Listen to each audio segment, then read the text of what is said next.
جو لوگ پاکستان کی تباہی و بربادی کا موجب بنے، جنہوں نے رجیم چینج اس وقت کی، اس رجیم چینج کے جو کردار ہیں وہ جنرل باجوہ، جنرل فیض، آصف کھوسا اور ثاقب نثار، اور ان کے ساتھ بینیفیشری عمران خان. اب یہ 5 کردار جو ہیں، اگر ان کا کوئی انویسٹیگیٹ کرے گا تو آپ کو علم ہو جائے گا کہ کہاں کہاں سے ان کو سہولت کاری تھی اور کیا کیا ان کا ایجنڈا تھا، جس کی وجہ سے پاکستان اس نہج تک آ گیا. اب آپ جو بات کرتی ہیں کہ عمران خان خطرہ ہے، عمران خان کے نظریات بتاتے ہیں، عمران خان کا عمل بتاتا ہے کہ وہ ریاست پاکستان کے اداروں سمیت قوم کے لیے بھی ایک خطرہ بن چکا ہے. وہ کس طرح، آپ دیکھیں کہ جب عمران خان کہا کرتا تھا، جب 2014 میں اس وقت جب اس نے حکومت گرائی دھرنا گئی ان کی، جی میں پوچھ رہی ہوں بن چکے ہیں خطرہ یا اس وقت خطرہ تھے جب ان کی حکومت گرائی گئی؟ نہیں، عمران خان ڈے 1 سے خطرہ ہیں، آج بھی ہیں. اس وقت بھی پاکستان کی سلامتی سے، پاکستان کی معیشت سے وہ کھیل رہے تھے، اور آج بھی پاکستان کی سلامتی، پاکستان کی معیشت سے وہ کھیل رہے ہیں. اسی لیے سر پھر جنرل باجوہ نے ان کی حکومت گرائی اور آپ لوگوں کی مدد کی، کیونکہ وہ خطرہ تھے اور آپ لوگ ملک کو بحال کرنا چاہتے ہیں. اب آ جائیں اگر آپ یا عمران خان کوئی یہ سوال کرتا ہے کہ اس لیے انہوں نے حکومت گرائی، یہ بات درست ہے کہ وہ اس کو لا کر کانوں کو ہاتھ لگا رہے تھے کہ ہم نے بہت بڑا بلنڈر کیا. پاکستان کی 75 سالہ تاریخ میں اسٹیبلشمنٹ میں بیٹھے ان لوگوں نے جنہوں نے آئین قانون سے ماورا فیصلے کیے، آج تک اپنی غلطیوں کا اعتراف نہیں کیا تھا. یہ اتنا بڑا بلنڈر تھا کہ ان کو بھی اعتراف کرنا پڑا کہ ہم سے غلطی ہوئی، نواز شریف کو ہٹا کر اس کو لانے والی. تو آپ یہ دیکھ لیں کہ میں نہیں یہ بات کہہ رہا، یہ لانے والے بھی کہہ رہے ہیں اور عمل بھی بتا رہا ہے، حالات بھی بتا رہے ہیں. اس غلطی کی بھرپائی حکومت گرا کر کی گئی. دیکھیں اگر آپ اس کو حکومت کو ہٹاتے نہ، آپ کے بھی کرن علم میں تھا کہ آج سے 8 ماہ پہلے لوگ کہا کرتے تھے اور ہمارے مخالف بھی یہ بات کہا کرتے تھے کہ عمران خان کو اگر 4-6 ماہ اور دے دیے گئے اور پھر اس کا خمیازہ ایسے ادا کیا گیا کہ حکومت گرا دی. نہیں، اس طرح نہیں. کرن ابھی آپ نے ایک بات کی اور 2 کلپ سنوائے آپ نے بلاول بھٹو کے اور شہباز شریف کے، جس میں آپ نے یہ بات ثابت کرنے کی کوشش کی کہ اس وقت کی اپوزیشن کیا بات کر رہی تھی آئی ایم ایف کے حوالے سے، اور آج کی حکومت جو ہے، جو اس وقت کی اپوزیشن تھی، وہ کیا معاہدے کر رہی ہے آئی ایم ایف سے. تو میں آپ کی خدمت میں عرض کرنا چاہتا ہوں کہ یہ معاہدے آج نہیں کیے جا رہے. یہ شرائط 2019 میں جب ہم کہتے تھے کہ آئی ایم ایف کے سامنے پاکستان کو گروی رکھ دیا گیا، پاکستان کے اداروں کو، پاکستانی قوم کو، تو یہ وہی بات ہے جو آج آپ پوری کر رہے ہیں. دیکھیں ریاست ٹو ریاست اگر آپ کوئی ایگریمنٹ کرتے ہیں تو یہ ممکن نہیں ہے کہ آپ اس سے انحراف کریں. مسئلہ یہ ہے کہ ابھی پھر ہمارا موضوع چینج ہو جائے گا، لیکن جس وقت یہ معاہدے ہو رہے تھے سر پچھلی حکومت میں، تو آپ ہی کے لوگ بیٹھ کر یہ کہہ رہے ہوتے تھے کہ ہم ملک کو بہتر سمت میں لے آئیں گے، ہم ملک کو بہتر سمت میں لانا جانتے ہیں. آپ اگر کہیں گے تو میں آپ کو پرانے کلپ بھی وہ والے کلپس بھی سنوا دوں گی، لیکن سر میرا موضوع چینج ہو جائے گا. مجھے یہ بتا دیجئے، آپ نے کہا غلطی ہو گئی تھی ان سے، انہوں نے غلطی کر لی تھی. اب خان صاحب یہ مطالبہ کر رہے ہیں کہ جنرل باجوہ صاحب کے خلاف نا آرمی کے اندر انکوائری ہونی چاہیے. آپ لوگ بھی جس وقت اپوزیشن میں تھے اس وقت بے پناہ الزامات لگاتے رہے ہیں، تو کیا آپ خان صاحب کے اس مطالبے کو سپورٹ کریں گے؟ بھائی کیوں نہیں کریں گے؟ کیوں نہیں ہونی چاہیے؟ کہیں سے تو کام شروع ہونا چاہیے.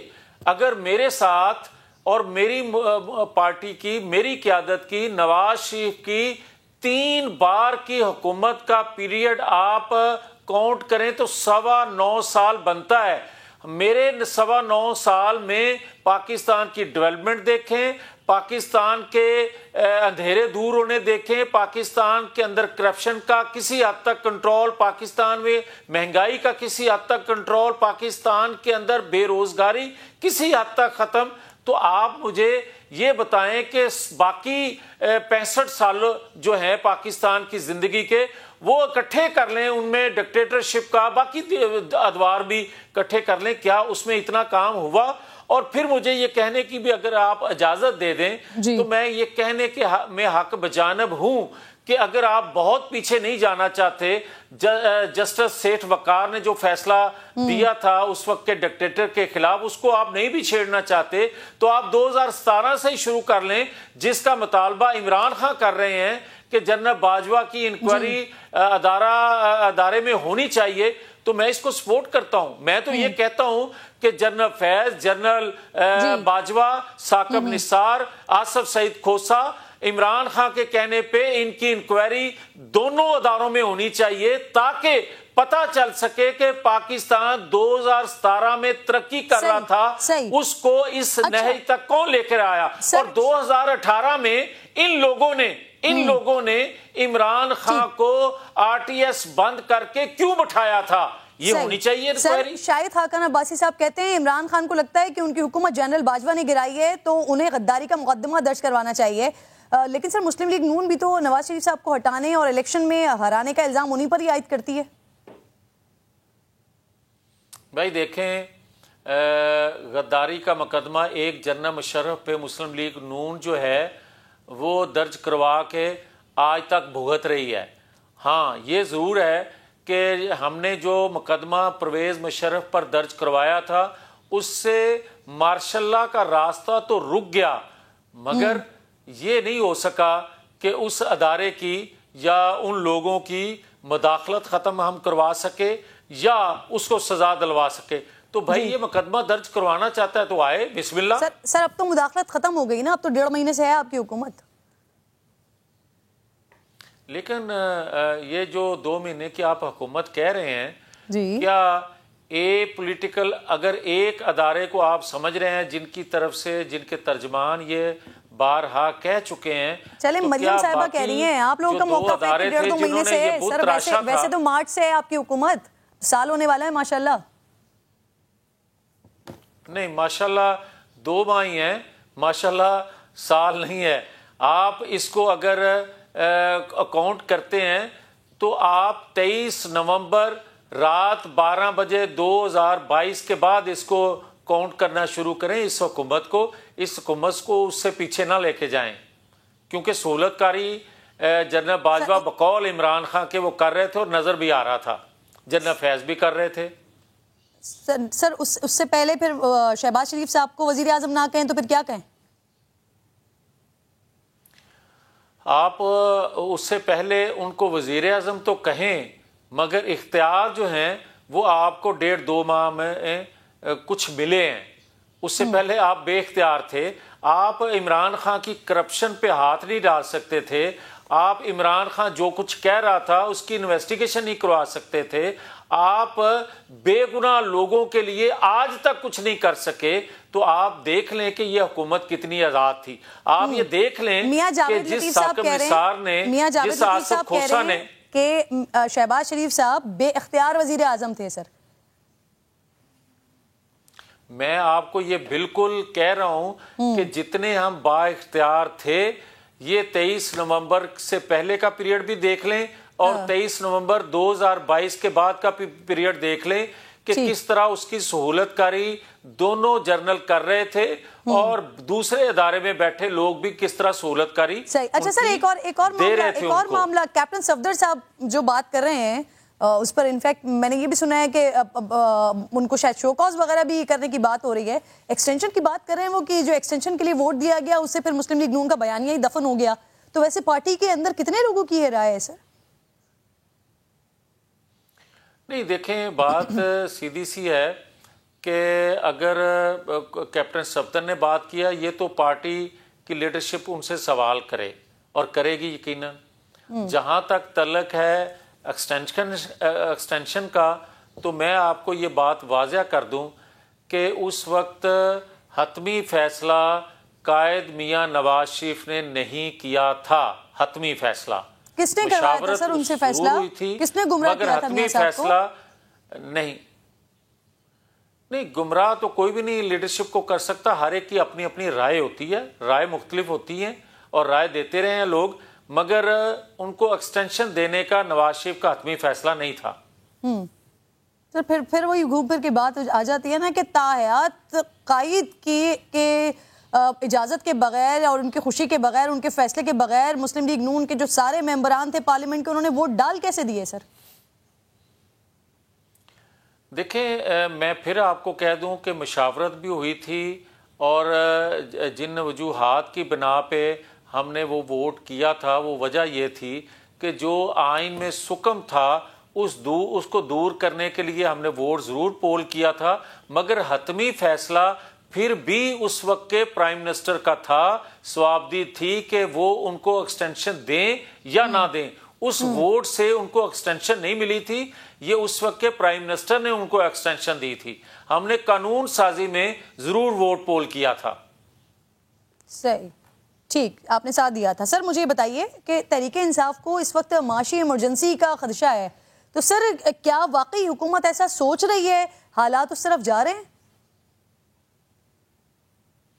نہیں کرن, ایسا انشاءاللہ تعالی وقت نہیں آئے گا, مگر جس ایمرجنسی کا وہ ذکر کر رہے ہیں یہ تو آپ 2014 سے سن رہے ہیں.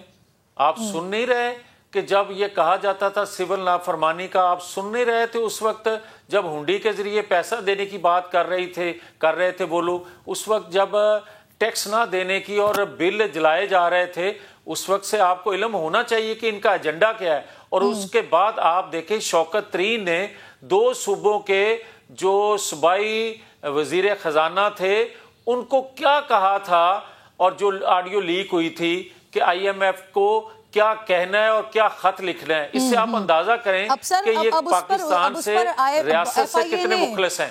سر FIA نے انکوائری مکمل کر لی ہے, اب وہ وزارت داخلہ سے گرفتاری کی اجازت بھی مانگی ہے, حکومت اجازت دے گی سر؟ کیوں نہیں دینی چاہیے؟ دینی چاہیے.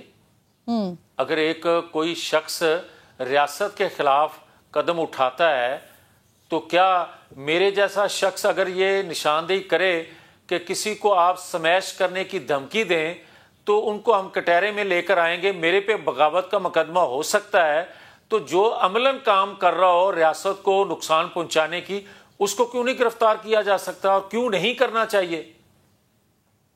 صحیح. اچھا سر, ایک اور بھی معاملہ, مریم صاحبہ نے شاہد خاقان صاحب کو پھر سے اپنی ذمہ داریاں واپس لینے کے لیے قائل کیوں نہیں کیا, کیوں نہیں کر سکی وہ؟ دیکھیں میں بڑا کلیئر ہوں اس معاملے میں. شاہد خاقان عباسی جس شخص کا نام ہے اس کا نام ہے وفا. شاہد خاقان عباسی جس شخص کا نام ہے اس نے 35 سال اس جماعت کو دیے ہیں. شاہد خاقان عباسی اس جماعت میں اپنی رائے رکھتے ہیں, جس طرح میں بھی ایک رائے رکھتا ہوں, مگر قطعاً نہ میں جماعت کو چھوڑنے کا تصور کر سکتا ہوں اور نہ شاہد خاقان عباسی کبھی اس جماعت کو چھوڑنے کا تصور کر سکتے ہیں. رائے اپنی اپنی ہے, اسی کو جمہوریت کہتے ہیں. اور جو لوگ یہ کہتے تھے کہ جماعت کے اندر کوئی بات نہیں کر سکتا, آپ دیکھ رہے ہیں کہ ہر بندہ اپنی اپنی رائے بھی دیتا ہے اور آزادی سے دیتا ہے. صحیح, بہت بہت شکریہ آپ کا میاں جاوید لطیف صاحب, پروگرام میں ساتھ موجود. ایک لے رہی ہوں, بریک کے بعد واپس آتی ہوں. Welcome back once again. آج عمران خان کی خواجہ آصف کے خلاف 10 ارب روپے ہرجانہ کیس کی سماعت تھی. خواجہ محمد آصف نے 2012 میں عمران خان پر کالا دھن سفید کرنے اور شوکت خانم فنڈز کے غلط استعمال کے الزامات لگائے تھے, جس کے جواب میں خان صاحب نے خواجہ آصف کے خلاف ہرجانے کا دعویٰ کیا تھا. خواجہ آصف کی معافی نہ مانگنے پر کارروائی شروع ہوئی اور پھر یوں سماعت پر سماعت کا سلسلے کا آغاز ہو گیا. آج اس کیس کی ایک اور بڑی دلچسپ سماعت تھی. چیئرمین تحریک انصاف عمران خان بھی ویڈیو لنک پر موجود تھے اس سماعت میں. سابق وزیر اعظم عمران خان صاحب نے اس بات کا اعتراف کیا کہ بات درست ہے کہ شوکت خانم کے لیے $3 ملین کی سرمایہ کاری 2008 میں کی گئی تھی, لیکن یہ رقم 2015 میں شوکت خانم کو واپس مل گئی. جس شخص کو سرمایہ کاری کے لیے رقم دی گئی اس کا نام امتیاز حیدری ہے. مزید دلچسپ بات یہ ہے کہ عمران خان کے بقول امتیاز حیدری اس کمیٹی میں خود بھی شامل تھے جس نے $3 ملین کی رقم سرمایہ کاری کے لیے منظور کی. لیکن خان صاحب کا اصرار یہ ہے کہ یہ رقم امتیاز حیدری نے ذاتی فائدہ حاصل کرنے کے لیے منظور نہیں کی تھی۔ عمران خان شوکت خانم اسپتال کے لیے بڑے جذباتی ہیں، بڑی جذباتی وابستگی رکھتے ہیں، لیکن جو ناظرین اس کیس کی تفصیلات سامنے آ رہی ہیں ان سے کچھ سوالات جنم لے رہے ہیں۔ آج اس کیس کی سماعت میں فائنینشل ٹائمز کی اس سٹوری کا ذکر بھی چڑھا جس میں یہ الزام لگایا گیا تھا کہ شوکت خانم فنڈز کو پارٹی کے لیے استعمال کیا گیا۔ سابق وزیر اعظم عمران خان نے فائنینشل ٹائمز کی اس سٹوری کی تردید کی، لیکن وہ اس کے خلاف اب تک عدالت نہیں گئے۔ آج کی سماعت میں جب عمران خان نے کہا اس بارے میں کہ میں اس کے خلاف اس لیے نہیں گیا تھا کیونکہ اس مضمون کا کانٹینٹ جو ہے نا وہ عارف نقوی کے خلاف تھا، یعنی خان صاحب کے مطابق فائنینشل ٹائمز کی سٹوری سے شوکت خانم کو کوئی نقصان نہیں پہنچا۔ حالانکہ اس بات میں زیادہ وزن اس لیے نہیں لگتا کہ فائنینشل ٹائمز کی اس سٹوری سے جتنا نقصان عمران خان صاحب کو اور شوکت خانم کو پہنچا ہے اتنا شاید ہی عارف نقوی کو پہنچا ہو۔ بہرحال آج کے کیس میں دلچسپ مرحلہ یہ بھی رہا کہ جرا مکمل ہونے کے بعد عمران خان نے خواجہ محمد آصف کے وکیل کی نہ صرف تعریف کی بلکہ انہیں آئندہ ہائر کرنے کے لیے بھی کہا ہے۔ دوسری طرف ناظرین، ملک میں معاشی ایمرجنسی کی باتیں ہو رہی ہیں۔ پاکستان تحریک انصاف کو یہ خدشہ ہے کہ ملک میں معاشی ایمرجنسی نافذ کی جا سکتی ہے۔ معاشی ایمرجنسی لگتی کیوں ہے اور اگر ایسا ہو جاتا ہے تو پھر اس سے عوام پر کیا اثرات پڑتے ہیں، ملک پر کیا اثرات پڑتے ہیں، ان دونوں اہم ترین ایشوز پر بات کرنے کے لیے پروگرام میں مجھے جسٹس ریٹائرڈ شائق عثمانی صاحب ماہر قانون نے جوائن کر چکے ہیں۔ السلام علیکم سر، بہت شکریہ آپ کے وقت کا۔ آج خواجہ آصف کے خلاف خان صاحب کے ہرجانے کیس کی سماعت تھی، اس میں عمران خان نے کہا کہ بلکہ یہ اعتراف کیا کہ شوکت خانم کے $3 ملین انویسٹمنٹ کے لیے استعمال ہوئے۔ سر، کیا کسی خیراتی ادارے کی رقم انویسٹمنٹ کے لیے استعمال ہو سکتی ہے؟ کوئی قانونی حرج نہیں ہے اس میں، اور یہ بھی اعتراض ہوتا ہے کہ زکوٰۃ اور صدقات کی رقم استعمال نہیں ہو سکتی، تو اس میں کتنا وزن ہے؟ جو ایڈ میں پیسے آتے ہیں چیریٹی آرگنائزیشن میں، اس میں کوئی ریسٹرکشن نہیں ہے کہ ان کو انویسٹ کیا جائے یا نہ کیا جائے۔ اچھا، کیونکہ پیسے روک کے رکھنا یقیناً اس سے کوئی فائدہ نہیں ہوتا۔ اگر اس کی انویسٹمنٹ کر دیں تو اس سے پروفٹ آتا ہے اور وہ استعمال ہو سکتا ہے اسی مقصد کے لیے، لیکن اگر وہ پروفٹ کسی اور مقصد کے لیے استعمال ہو، یعنی اسی آرگنائزیشن کے لیے استعمال نہ ہو، تو اس صورت میں تو آبجیکشن ہو سکتی ہے۔ لیکن اگر کوئی آرگنائزیشن جس طرح یہاں پر آپ نے کہا یہ شوکت خانم کے پاس پیسے جو ڈونیشن کیا ہے انہوں نے اس کو انویسٹ کیا اور وہ کرتے ہیں، میں ٹرسٹ کا ٹرسٹی ہوں، ہم نے ہمیشہ ہمارے پاس جو ڈونیشن آتی ہے ہم اس کو انویسٹ کرتے ہیں اور اس کو اپنے استعمال کرتے ہیں لوگ۔ عثمانی صاحب، خان صاحب نے آج یہ بھی کہا سر کہ جس شخص یعنی امتیاز حیدری کو رقم انویسٹمنٹ کے لیے دی گئی وہ خود بھی شوکت خانم کی انویسٹمنٹ کمیٹی کے رکن تھے اور وہ بھی اس منظوری میں شامل تھے، تو کیا سر یہ کانفلکٹ آف انٹرسٹ نہیں کہلایا جائے گا یا اس سے کوئی فرق نہیں پڑتا؟ اگر کوئی ایسی بات ہے کسی انڈیویجول کو پیسے دیے گئے ہیں کہ وہ انویسٹ کرے تو اس صورت میں اس میں یقیناً کانفلکٹ آف انٹرسٹ ہے اور وہ غلط ہے۔ لیکن اگر آرگنائزیشن خود انویسٹ کرے ٹرسٹیز کے ووٹ کے بعد تو اس میں کوئی حرج نہیں ہے۔ یہ بالکل غلط ہے کہ اگر کسی کو دیا جائے کہ آپ۔ اچھا عثمانی صاحب، اس کیس میں سر یہ بات بھی سامنے آئی ہے کہ شوکت خانم کو اتنی رقم واپس ملی ہے جتنی انہوں نے انویسٹمنٹ کی تھی، یعنی $3 ملین ہی واپس ملے، تو کیا قانونی لحاظ سے پھر یہاں کچھ شکوک و شبہات پیدا ہو سکتے ہیں؟ کیونکہ انویسٹمنٹ کا تو پھر بنیادی مقصد ہی یہی ہوتا ہے نا کہ رقم میں اضافہ ہو، لیکن یہاں تو ایسا نہیں ہوا۔ جی بالکل، یہ تو ایسا لگتا ہے جیسے کسی کو لون دیا گیا ہو، لون دیا گیا ہو استعمال کرنے کے لیے، اس نے پیسے واپس کر دیے، تو یہاں پہ تو یقیناً شبہات آتے ہیں کہ کس مقصد کے لیے دیا گیا ہے۔ کیونکہ جو دیکھیے میں آپ کو بتا رہا ہوں کہ میں خود بھی کئی ٹرسٹ کا ٹرسٹی ہوں اور ہم ٹرسٹ کو کے پیسے انویسٹ کرتے ہیں، تو ٹرسٹ کا ڈیسیژن ہوتا ہے، بورڈ آف ٹرسٹیز کی میٹنگ ہوتی ہے، فیصلہ ہوتا ہے کہ یہ پیسے فلاں بینک میں فلاں، وہاں پہ ڈسکس ہوتا ہے کہ کہاں پہ سب سے زیادہ انٹرسٹ ملتا ہے، وہاں سے پیسے لیے جائیں۔ لیکن آپ کسی انڈیویجول کو نہیں دے سکتے، اگر کسی انڈیویجول کو دیتے ہیں تو کانفلکٹ آف انٹرسٹ ہے اور وہ یقیناً غلط ہے۔ تحریک انصاف عثمانی صاحب معاشی ایمرجنسی کے خدشے کا اظہار کر رہی ہے، اس پر بھی میں آپ سے بات کرنا چاہ رہی ہوں۔ معاشی ایمرجنسی لگنے کی صورت میں سر کیا تمام بنیادی حقوق بھی معطل ہو جاتے ہیں اور عالمی اداروں اور ملکوں کے ساتھ تعلقات پر بھی اس سے کوئی فرق پڑتا ہے؟ کوئی فرق نہیں پڑتا، معاشی ایمرجنسی ایک لمیٹڈ پیریڈ کے لیے ہوتی ہے اور وہ اس پیریڈ کے بعد پھر سب چیزیں نارمل ہو جاتی ہیں، لیکن اس سے کوئی ملک دوسرے ملکوں کے ساتھ کوئی تعلقات خراب نہیں ہوتے۔ یہ تو ایک سچویشن ہوتی ہے، اگر کسی ملک کے اندر ایسی سچویشن پیدا ہو جاتی ہے جیسے یہاں پیدا ہو رہی ہے، ہونے والی ہے، تو اگر گورنمنٹ ڈیسائیڈ کرتی ہے کہ معاشی ایمرجنسی کرے تو اس کا جو لمیٹڈ پیریڈ ہے کانسٹیٹیوشن میں لکھا ہوا ہے اس پیریڈ کے لیے وہ ہو سکتی ہے، اور پھر اس میں جو فنڈامنٹل رائٹس ہیں وہ اس میں تھوڑے معطل ہو جاتے ہیں، اور وہ اس واسطے چونکہ تاکہ کوئی پرابلم نہ کریٹ ہو۔ اچھا، اور عثمانی صاحب اگر حکومت معاشی ایمرجنسی لگاتی ہے تو کتنے عرصے کے لیے لگ سکتی ہے؟ طریقہ کار اس کا کیا ہوتا ہے؟ اور پھر کیا سر اسے عدالت لے کر جایا جا سکتا ہے، چیلنج کیا جا سکتا ہے معاملہ؟ اب مجھے اس وقت یاد نہیں، کانسٹیٹیوشن دیکھنا پڑے گا مجھے کتنا ٹائم ہے، میرے خیال میں 3 مہینے یا 2 مہینے کچھ ایسی ہے۔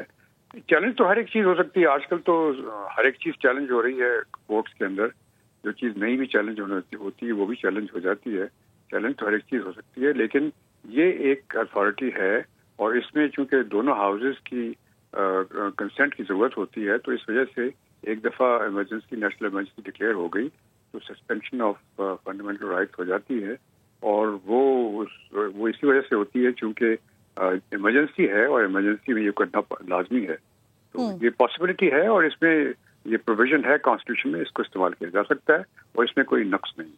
صحیح، آپ کہہ رہے ہیں اس کی پاسبلٹی موجود ہے۔ بہت بہت شکریہ شائق عثمانی ساتھ موجود تھے۔ بریک کا وقت ہو گیا ہے، بریک کے بعد واپس آئیں گے تو ترکی اور شام میں پہلے قدرتی آفت آئی اور اس کے بعد اب جب ملبہ ہٹایا جا رہا ہے تو تب بھی قدرت اپنے آپ کو دکھا رہی ہے، ظاہر کر رہی ہے۔ تفصیلی بات کریں گے بریک کے بعد۔ زمین بوس عمارتیں، دور دور تک پھیلی تباہی کے مناظر، آنسوؤں میں ڈوبی اپنوں کو تلاش کرتی ہوئی آنکھیں، لبوں پر سسکیاں اور سلامتی کی دعائیں، ملبے کے ڈھیر اور ان کے نیچے دم توڑتی سانسیں۔ ترکی اور شام میں آنے والے زلزلے کے بعد کے مناظر دل دہلا رہے ہیں، خون کے آنسو رلا رہے ہیں۔ اب تک 25,000 سے زائد افراد لقمہ اجل بن چکے ہیں، ہزاروں کے ملبے تلے دبے ہونے کا بھی خدشہ ہے۔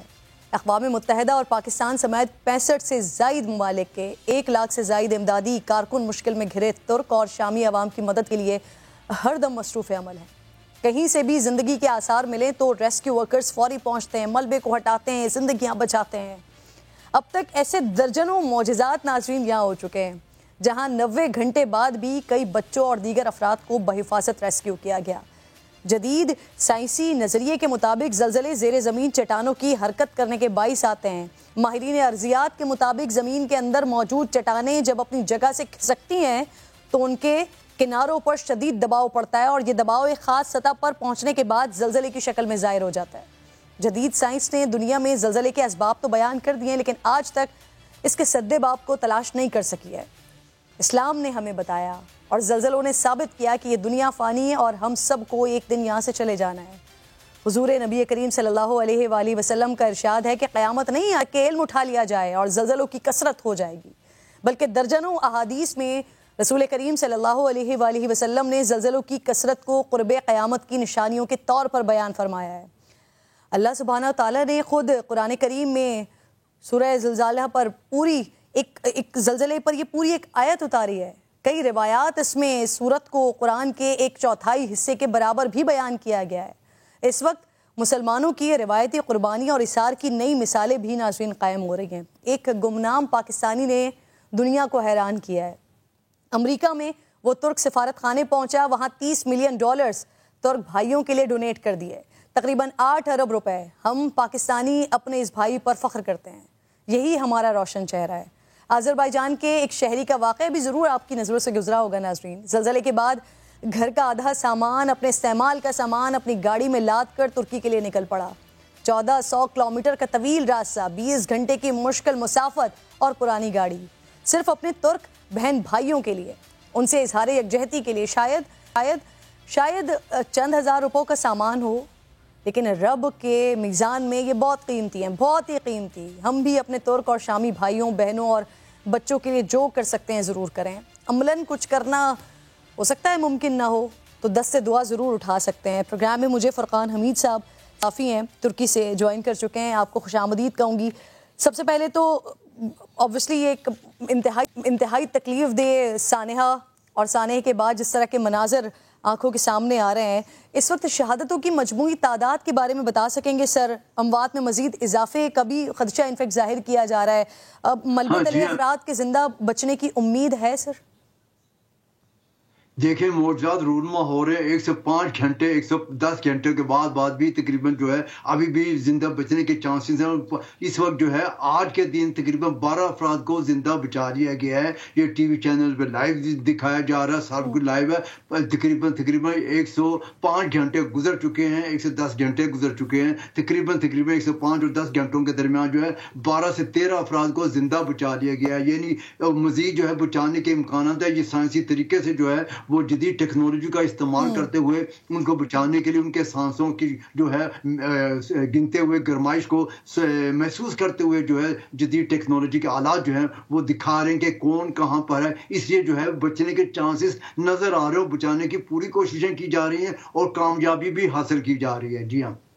اچھا سر, مجھے بتائیے گا کہ کون سی ریاستیں ہیں جو سب سے زیادہ جہاں پر اس زلزلے کا ایفیکٹ آیا ہے, اور کتنے خاندان ہیں, کچھ کاؤنٹنگ وغیرہ ہو سکی ہے جو بے گھر ہوئے ہیں, کتنے مکانات تباہ ہوئے ہیں, کتنے لوگ ہیں اس وقت جنہیں عارضی پناہ گاہوں میں رکھا ہوا ہے؟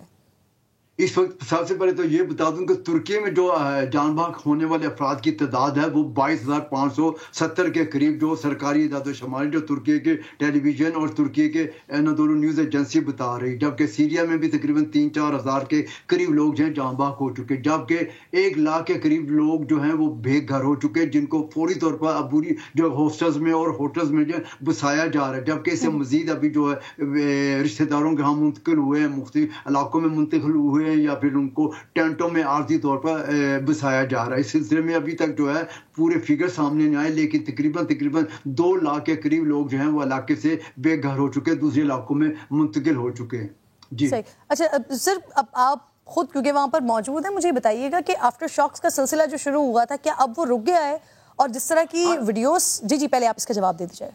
ہاں جی, سب سے پہلے تو یہ میں آپ کو بتا آفٹر شاک کا سلسلہ جاری ہے, لیکن یہ ایک ساتھ جو پاکستان میں جو محسوس نہیں کیا جا رہا, یہاں پہ جو زلزلے آئے ہیں 2 زلزلے اتنی شدت کے زلزلے آئے, یہ تاریخ میں پہلی بار ایسا ہوا ہے کہ ایک زلزلہ جو ہے آیا وہ صبح ارلی ان دا مارننگ 4:17 پہ آیا, جس کی شدت جو تھی وہ 7.7 تھی, جو کہ پاکستان میں 7.8 بتائی گئی, وہ 7.7 تھی. اور اس کے 9 گھنٹے بعد دوپہری کے وقت میں جو زلزلہ آیا تھا وہ بھی 7.6 کی شدت کا زلزلے تھے. یعنی 2 زلزلے اوپر نیچے ایک ہی روز آئے. تاریخ میں کبھی بھی ایسا نہیں ہوا کہ ایک ہی شہر میں ایک ہی جگہ پر 2 زلزلے اسی دن آئے ہوئے ہو. اسی وجہ سے بہت زیادہ نقصان جو ہوا ہے دیکھا جائے, نقصان کی مین وجہ سوشل میڈیا پر اس وقت جو ویڈیوز آ رہی ہیں بڑی دلخراش ویڈیوز ہیں. کوئی ایسا واقعہ, کیونکہ آپ خود بھی وہاں پر کور کر رہے ہیں معاملات کو, تو آپ نے کوئی ایسا واقعہ دیکھا اپنی آنکھوں سے جو آپ بتانا چاہیں؟ ہاں جی ہاں, دیکھیں کتنے حیرانگی کی بات ہے کہ 105 گھنٹے 110 گھنٹے کے قریب اس وقت جو 110 گھنٹے گزر چکے ہیں. چھوٹے ایک بچی جو ہے 11 سال کی بچی ہے, ان کو زندہ, یعنی آپ جو جذبات اس وقت دیکھنے کے لوگ آنسو, خوشی کے آنسو ہیں. جیسے ہی معجزہ نکلتا ہے, معجزہ سامنے آتا ہے, بچانے کی خبر پتہ چلتی ہے, لوگ جو فوری طور پہ وہاں پہ اکٹھے ہیں اور فوری طور پر جو ہے وہ جو جذبات سے بھرپور طریقے سے جو اناؤنسر اب اینکر پرسن وہ اس کو لائیو نشریات پیش کرتے ہیں. آپ حیران رہ جاتے ہیں کہ جو لوگ وہاں پر کھڑے ہو کر لائیو نشریات ان کے حوصلوں کو, ان کے جذبوں کو سلام پیش کرتے ہیں, جو ملبوں سے نکلتے ہیں اور ملبے سے نکلنے کے بعد ان کی جو حوصلہ ہوتا ہے اس کو ہم سلام پیش کرتے ہیں. بہت بہت شکریہ آپ کا فرقان صاحب, پروگرام میں ساتھ موجود تھے. وقت بھی ختم ہو گیا ہے. انشاءاللہ ناظرین سے کل ملاقات ہوگی. اپنا اور اپنے ملک کا خاص خیال رکھیے. اللہ نگہبان.